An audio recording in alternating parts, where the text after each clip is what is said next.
कई बार किया है, आज भी किया है। जी, अखिल स्वामी जी आपके पास आऊंगा। अब ये जाहिर होना शुरू हो गया कि प्रधानमंत्री डरे भी हुए हैं और उनके अंदर एक कॉम्प्लेक्स है, उनके अंदर उस विश्वास की कमी है जिसके आधार पर वो बात कर सके, इसलिए हर जगह उनको अब टेलीप्रॉम्प्टर पीएम कहा जाता है, उसके बिना वो कुछ कर नहीं सकते और वहां देख के भी गलतियां करते हैं और ऐसे ऐसे शब्द बोल जाते हैं जिससे भारत की जग हंसाई होती है। दो पैरेलल स्टोरी पूरी दुनिया में चल रही है और दोनों हीनस हैं। एक इंडिया की मणिपुर स्टोरी पूरी दुनिया में चल रही है, दूसरी 3 दिन से इजराइल की स्टोरी चल रही है सर। जहां पर नेतन्याहू ने पास करवा लिया बिल, वहां पर नेसेट के अंदर उनकी पार्लियामेंट में जो सुप्रीम कोर्ट का जो लॉ है वो चालू नहीं रहेगा और सिर्फ हमारा जो हमने बनाया वो चालू रहेगा, उसके अंदर वो लागू होगा। और सुप्रीम कोर्ट को नकार दिया गया और लाखों इजरायली सड़कों पर थे लेकिन एक भारतीय सड़क पर नहीं। और बाइडेन ने यहां तक कह दिया अगर आपने बिल पास करवाया तो आपका कोई स्थान अमेरिका में नहीं है, हम आपको अमेरिका में कभी भी इनवाइट नहीं करेंगे। Not just me, no other regime is ever going to invite you. एक बिल्कुल स्टैंडिंग लाइंस है, वर्टिकल लाइंस खिंच गई हैं। दो पैरेलल स्टोरी चल रही है लोकतंत्र की और दोनों ही एक तरह से ठोक तंत्र की स्टोरीज हैं। अखिल स्वामी जी देखिए दिनेश जी, आपने एक गाना सुना होगा, उनके पांवों में मेहंदी लगी है, आने जाने के काबिल नहीं है। आज पार्लियामेंट में जो लॉकडाउन हो रहा है और जो लोग विपक्षी दल, क्योंकि हम सोच रहे थे कि जो मणिपुर में घटनाएं घट रही हैं वहां जो दोषी हैं वो दंडित होंगे। दंडित कौन हो रहे हैं? संजय सिंह, जो कि मणिपुर में बात करना चाहते हैं। और मोदी जी बात इसलिए नहीं करना चाहते, उनको लगता है कि मणिपुर की घटना एक छोटी घटना है। दिनेश जी, पूरे विश्व में भारत की थू-थू हो रही है, हमारे सनातन धर्म, हमारे धर्म की थू-थू हो रही है।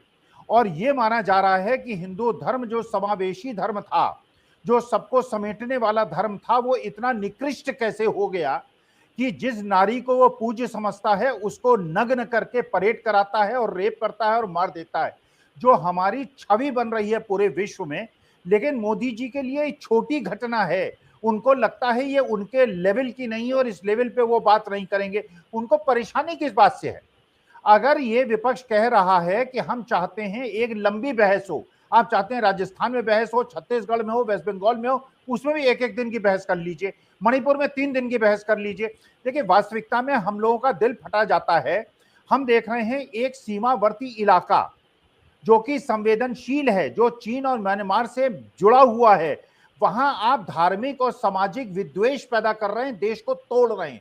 मिजोरम में प्रतिक्रियाएं शुरू हो गई हैं, आसाम के अंदर बराक वैली के अंदर प्रतिक्रियाएं शुरू हो गई हैं। सर एक बात पूछूं सर, पिछले 100 सालों में किस देश में 2 महीने के अंदर 250 धर्म स्थल जलाए गए हों सर? जरा बताइए मुझे सर, किसी एक के।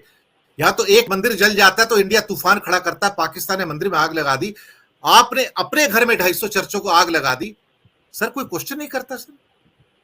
दिनेश जी, मैं यही कह रहा हूं, हमारे बच्चों को जो विदेश में सेटल्ड हैं, जो वहां नौकरी कर रहे हैं, अपना जीवन यापन कर रहे हैं, 4 करोड़ हिंदुओं को जो मुस्लिम और क्रिश्चियन देशों में निवास कर रहे हैं और बिलियन ऑफ डॉलर्स हिंदुस्तान में रिपेट्रिएट करते हैं, उनको ये खतरे में डाल रहे हैं।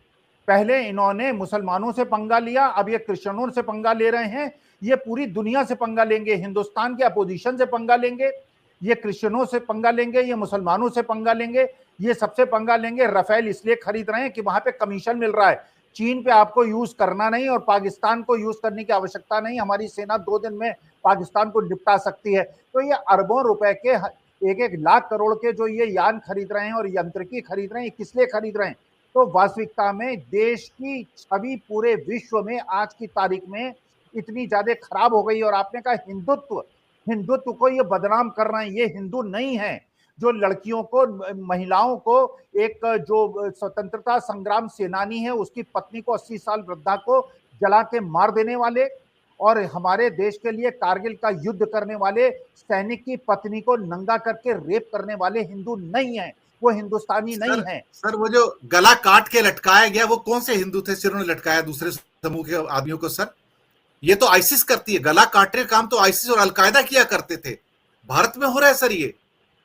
तालिबान में भी दिनेश जी आपने नहीं सुना होगा, तालिबान में इस तरह औरतों को हजारों की भीड़ नंगा करके और पुलिस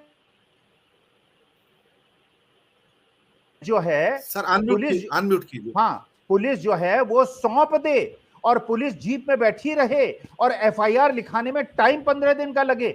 अगर पुलिस की उसमें कस्टडी से भीड़ छीनती है औरतों को तो पुलिस को एफआईआर लिखानी चाहिए थी। पुलिस ने कोई एफआईआर नहीं लिखाई। तो इसका मतलब यह है आप चाहते हैं देश में धार्मिक विद्वेष हो, जाति विद्वेष हो, नॉर्थ ईस्ट जो सेंसिटिव एरिया है वो देश से अलग हो जाए, आप देश को तोड़ने का प्रयास कर रहे हैं। तो मुझे ऐसा लगता है कि मोदी जी अगर ये समझते हैं कि नॉर्थ ईस्ट की जो ये समस्या है जो पूरे देश में फैलने की संभावना है, जहां जिसके पास भीड़ है वो दूसरों की औरतों को नंगा करके रेप करे। आप ये तालिबान नहीं, ऐसा तो मुगलों के शासन में भी दिनेश जी हमने नहीं सुना था। ये देश को बर्बाद कर रहे हैं, देश को टुकड़े टुकड़े कर रहे हैं और ये देश के सभी देश को प्यार करने वाले 142 करोड़ों का कर्तव्य है। ये हमारा नैतिक और धर्म का कर्तव्य है, देश के प्रति हमारा कर्तव्य है। इन दुष्टों को सत्ता से हटाएं और 142 करोड़ लोग, चाहे वो कोई नागा हो, मिजो हो, बराक वैली वाले हो, हिंदू हो, मुसलमान हो, सिख हो, क्रिश्चियन हो, हम मिलजुल के प्यार मोहब्बत से रहें। देश को धार्मिक जाति विद्वेष में बांटने वालों से देश को छुटकारा पाना होगा। जी, मैं आता हूं सुनील जी, फिर आऊंगा अनिल जी।